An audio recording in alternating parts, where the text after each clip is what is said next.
It's 11 p.m. and you're sitting in your parents' living room. Same room you grew up in, except now there's a hospital bed where the couch used to be. You've become your parents' primary caregiver.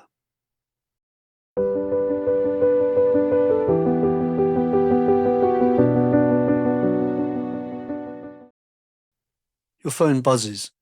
A friend's asking if you're coming to their birthday dinner on Saturday. You stare at the message. You want to go. You're exhausted and you want your own life for one night. But who will look after your mother? You already know what will happen if you ask your siblings. Your sister will text, "I can't cover Saturday, I have plans." Your brother won't respond at all. And you find yourself in that familiar situation. If you go meet your friends, you're the selfish one, the one who can't be relied upon, the one who doesn't care enough to watch your mother in case something happens. So you text back, "Sorry, can't make it, hope it's great," and you feel the resentment settle a little deeper. Nobody assigned you this role. It just happened. You lived closest, or you never moved away, or you were just the one who showed up first, and then kept showing up. The other siblings help out financially, maybe visit when they can, but the daily weight of it falls on you. And the strange part isn't that you're tired, it's that feeling tired feels like a moral failing. Your own life, the career opportunity in another city, a social life that is waiting for you. The simple fact that you want to exist as something other than the responsible child. These things start to feel selfish. Like wanting them means you're betraying everyone who depends on you being exactly who you've been. We've all been told just to be ourselves. And maybe that's one of those pieces of advice that sounds better than it actually works. Because the moment you actually try it, the moment you think about saying, "I can't do this anymore," there's this immediate cascade of guilt and imagined disappointment and fear. A voice that says, "This is selfish, this will hurt people, this isn't who you're supposed to be." Maybe being yourself feels impossible not because you don't know who you are, but because being that person means unraveling an identity everyone around you depends upon. That tension between who you actually are and who you perform as, maybe that's not a personal problem to fix. Maybe it's one of the oldest, most fundamental tensions of being human. And one philosopher examined this more radically than anyone before or since.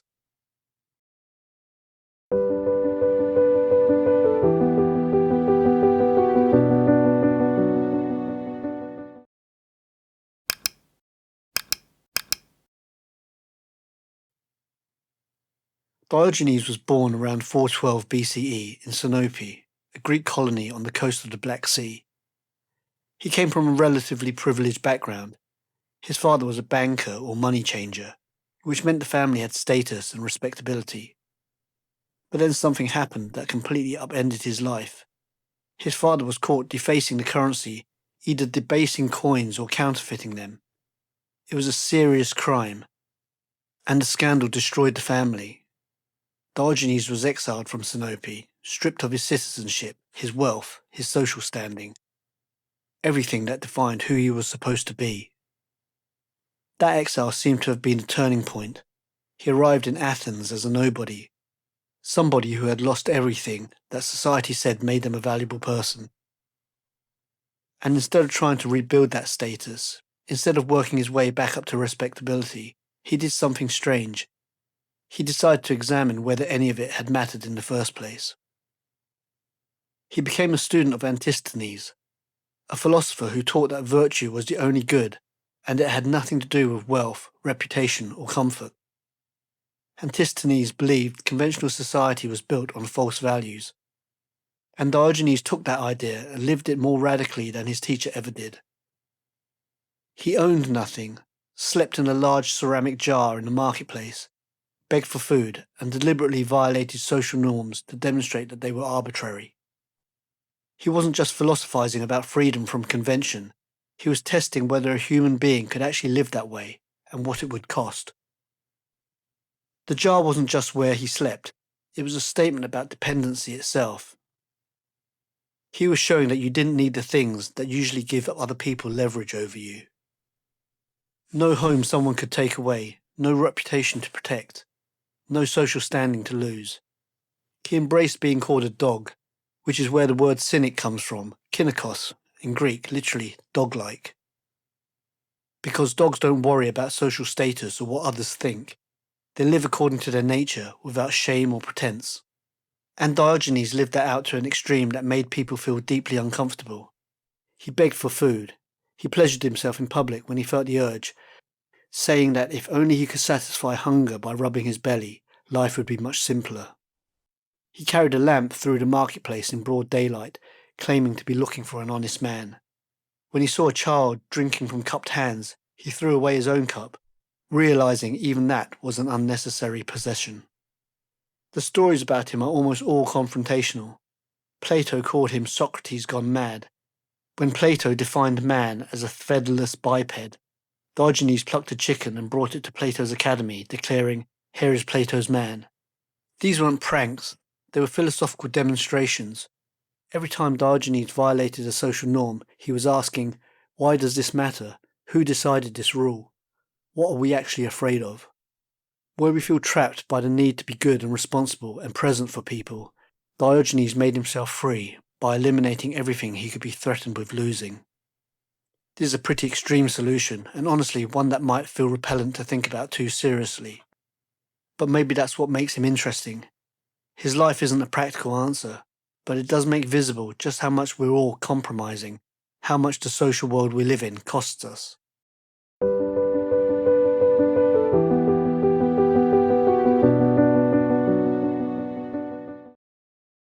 That internal resistance you feel, that voice that stops you from saying what you actually want, maybe that's just the weight of all these unspoken rules we've absorbed our whole lives. We never explicitly agree to them, but we follow them more carefully than any actual law. They tell us how to speak, what to prioritize, who we're allowed to be. And for that sibling taking care of the parent, the rule is clear even if nobody says it out loud.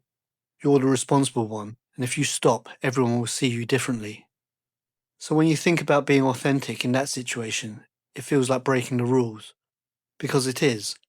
Saying, I'm exhausted, or I want a different life, or I resent this, that's violating the terms everyone assumed you'd agree to. Diogenes broke these rules constantly, and that's what made him so disturbing. Athens had very specific ideas about how a civilized person should live.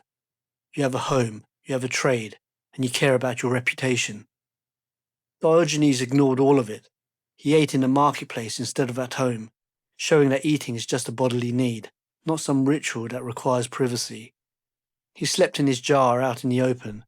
His whole existence was this public demonstration that all these conventions people took so seriously were just conventions, not natural laws, just agreements everyone happened to follow. And people were outraged, but not just because he was dirty or poor. It was because he was free from a game they all felt obligated to play. He made their own compromises visible. The voice in your head that stops you from being honest, that's those rules talking. And the fear isn't irrational. You really might face disapproval at dinner, or concerned phone calls, or a shift in how people see you. That fear is what keeps the whole system working. It convinces you that the role you're playing is actually who you are, and that the part of you that wants something else is the problem. What Diogenes shows us is that maybe the first step isn't figuring out who you really are. Maybe it's just recognizing that these rules exist, that you've been following them, and that at some point you have to decide whether to keep honoring them or not.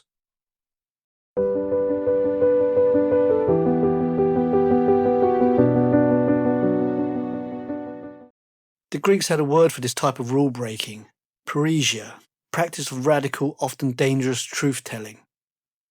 For Diogenes, it wasn't just an abstract idea, it was something he practiced constantly. Parrhesia meant speaking the truth, especially to powerful people, without softening it or worrying about what might happen to you as a result. The most famous example is when Alexander the Great heard about this philosopher living in a jar and went to see him. He found Diogenes sitting in the sun, and Alexander, the most powerful man in the world, someone who had conquered entire empires, stood in front of him and offered him anything he wanted. Diogenes looked up and said, "Yes, stand aside, you're blocking my sunlight." What makes that moment interesting is what it reveals about freedom. Alexander had all the power anyone could possibly have, but he was still driven by ambition, by the need for glory, by his armies and his conquests. Diogenes didn't want anything Alexander could offer, which meant Alexander had no leverage over him. That's parrhesia, speaking truth without fear. And Diogenes could do it because he was self-sufficient enough that power became irrelevant to him.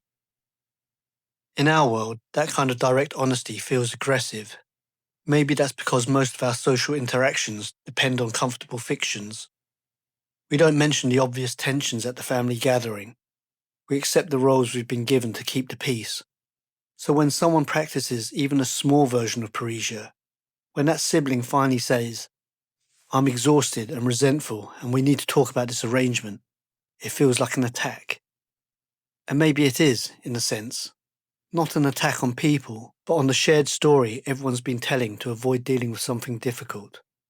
You become the problem immediately, the one who disrupted everything. Diogenes understood that truth-telling was destructive in that way. It breaks the illusion that holds groups together. It forces everyone to look at compromises and hypocrisies they'd rather ignore.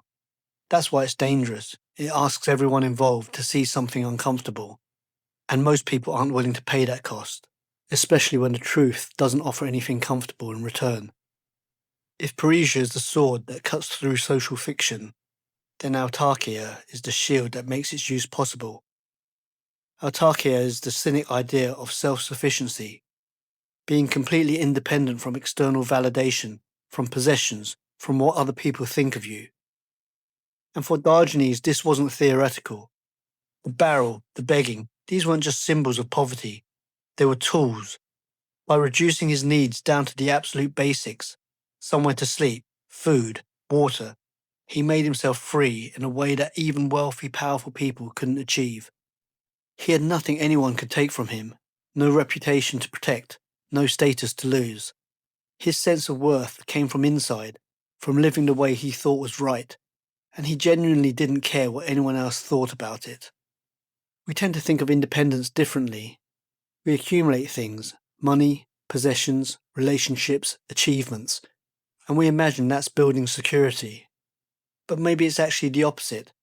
Every new thing you own, every new accomplishment you need to maintain, every person whose opinions matter to you, those are all dependencies. You become tied to the things you have and the image you're projecting. That sibling who built their entire identity around being the responsible one might actually be the most dependent person in the situation. Their sense of who they are is completely tied to external validation, to being seen as the good child, the one who sacrifices. So the idea of saying, "I want something different," feels like stepping off a cliff, because what are you if you're not the person who takes care of everyone? We're taught to want more, a bigger house, a better job, more recognition, thinking it would make us more secure. But Diogenes' life suggests the reverse might be true, that needing less actually gives you more. When your sense of worth doesn't depend on other people's approval, you gain the ability to be honest in a way that would otherwise feel impossible. You can tell your family the truth not because you're being cruel, but because you're not terrified of losing the role that defines you. It doesn't mean becoming a hermit or cutting off all human connection. It's more about having an internal stability that lets you engage with people from a position of strength rather than need. Because without that stability, every time you tell the truth, you're risking your entire sense of who you are. But here's what makes that stability so hard to build. The people around us rarely want us to have it. There's something uncomfortable about seeing real authenticity in other people. We praise the idea of it, but when someone refuses to play the social game, our reaction is rarely admiration. It's more often a mix of resentment and discomfort, sometimes even anger. That's because genuine authenticity acts like a mirror, and it has a way of reflecting back the compromises we've made. When Diogenes lived in his barrel and mocked the conventions of Athens, people weren't just amused or confused. Many were genuinely offended. His freedom was an implicit criticism of their own lack of it. His ability to be completely himself, without apology, highlighted their own inability to do the same. He showed them that their dignity was a performance, and they hated him for it. You can see this same dynamic in the family caregiving situation. The sibling who lives far away and seems to have escaped the burden can become an object of intense resentment. They appear to be living authentically, while you're stuck performing a role. The resentment is not really about the unequal distribution of labour. It's about what their freedom represents. That your sacrifice is, to some degree, a choice. That there was always an alternative to swallowing your resentment and playing the good child. Their authenticity is a threat because it suggests your suffering is optional. That the social contract you're following so rigidly can, in fact, be broken. And maybe we resent that freedom so intensely because, deep down, we know exactly what it cost them to claim it.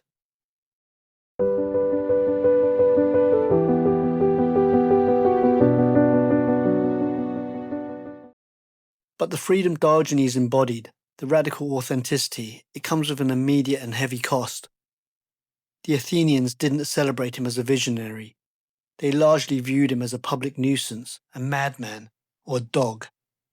His reward for living according to nature was not admiration, but isolation and scorn. He was an outcast by choice, but an outcast nonetheless. The social contract, when violated, exacts a penalty. For Diogenes, that meant living entirely on the margins, without community, family, or acceptance. He traded the warmth of belonging for the cold, clear air of absolute honesty. This is a terrifying calculus we all instinctively perform. The sibling, considering a more authentic arrangement, immediately starts tallying this social price. To speak up is to risk becoming the difficult one, the selfish sibling. It's to risk isolation within your own family. To be talked about in hushed, disappointed tones during phone calls that you're not part of. The scorn may not be as public as what Diogenes faced, but it can feel just as sharp in the quiet of your own mind. The fear is that your authenticity will not be met with understanding, but with a withdrawal of the very love and approval that your current performance is designed to secure. You fear that the person you truly are, the one who is tired and who resents the burden, who wants a life of their own, is fundamentally unacceptable, and that the only way to maintain connection is to keep that person carefully hidden. Diogenes' life forces us to ask a brutal question. Is any amount of authenticity worth this cost? He answers yes, but his yes comes from a place of having nothing left to lose. He built his freedom on a foundation of radical renunciation. For those of us embedded in the world, with relationships we value and responsibilities we cannot simply abandon, the answer is not so clear. The price of a small act of truth-telling might be a strained holiday dinner. The price of a larger one could be the permanent alteration of your closest relationships.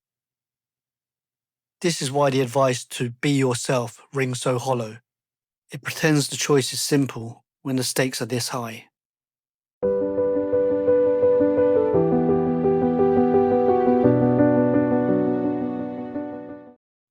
So where does this leave us? We're caught between Diogenes' impossible ideal and the undeniable weight of our social bonds. His legacy isn't an instruction manual for living in a barrel. That's the cartoon version of his philosophy, the one that lets us dismiss him entirely. The real, practical guide he offers is much more subtle and much harder to follow. It's a call for conscious compromise. Diogenes didn't accidentally find himself in that barrel. He made a series of deliberate choices about what he was and was not going to value. His radicalism isn't in his poverty itself, but in the intense examination that came before it. He asked of every convention, every desire, every social obligation, is this from nature or from opinion? And he built his entire life only from what survived that question. The practical application for us isn't to reject all compromise, but to stop making them unconsciously. The sibling's resentment doesn't come from the act of care, which may be a genuine expression of love. It comes from the unexamined assumption that this role has to define their whole life, that there's no other way, and that their own wants and needs have to be suppressed.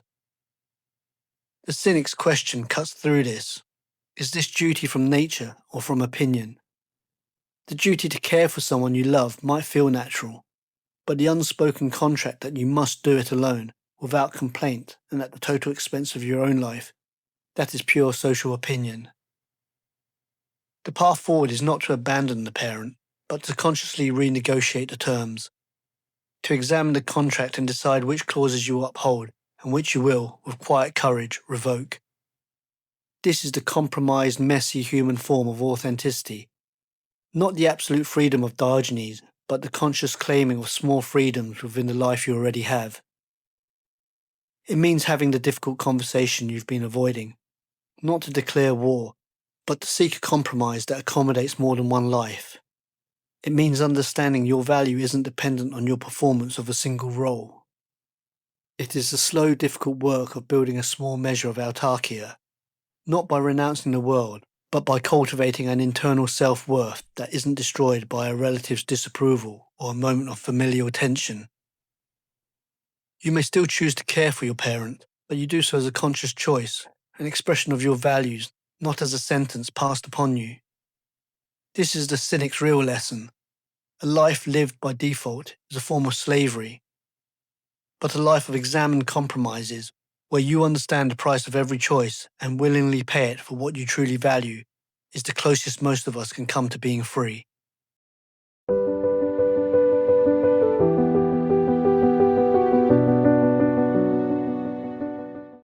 Revisiting that initial family dilemma now, with Diogenes as our stark mirror, we see that the core conflict was never really about the logistics of care. It was about the much deeper, more philosophical question of how to be a self in a world of others. The advice to be yourself fails because it pretends this is a simple act of discovery, ignoring the brutal social frameworks that govern our existence. Yourself is not a hidden treasure to be unearthed. It is a negotiation, a constant tension between your internal wants and the external world's demands.